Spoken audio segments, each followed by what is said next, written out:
తీవ్రమైన ఎండలు దృష్టిలో ఉంచుకొని పెడగాటి నాగమల్లేశ్వరరావు సమకూర్చిన ఓఆర్ఎస్ ప్యాకెట్లను పిఠాపురం ప్రభుత్వ ఆసుపత్రిలో రోగులకు సందర్శకులకు మాజీ ఎమ్మెల్యే వర్మ చేతుల మీదుగా అందజేశారు. అనేక సేవా కార్యక్రమాలు చేస్తున్న నాగమల్లేశ్వరరావును మాజీ ఎమ్మెల్యే వర్మ అభినందించారు.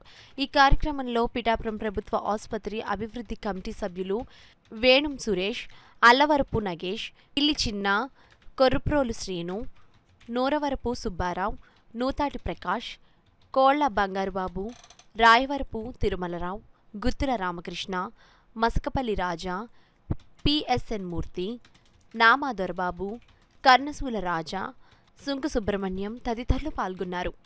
మహేష్ గారు దాతృత్వంతో ఓఆర్ఎస్లో ఎండ ఎక్కువగా ఉంది కాబట్టి పేషెంట్ ఇప్పుడున్న వైద్యం చేయించుకోవడానికి వచ్చిన వాళ్ళకి ఇచ్చారు. గవర్నమెంట్ హాస్పిటల్లో చాలా దూరం నుంచి వస్తారు కాబట్టి ఇటువంటి కార్యక్రమాలు చేస్తున్నందుకు ఆయనకి నేను ధన్యవాదాలు తెలియజేస్తున్నాను. ఇటువంటి మరిన్ని చేయాలని ఆ భగవంతుడు ఆయనకి ఆశీస్సులు అనుకుంటున్నాను.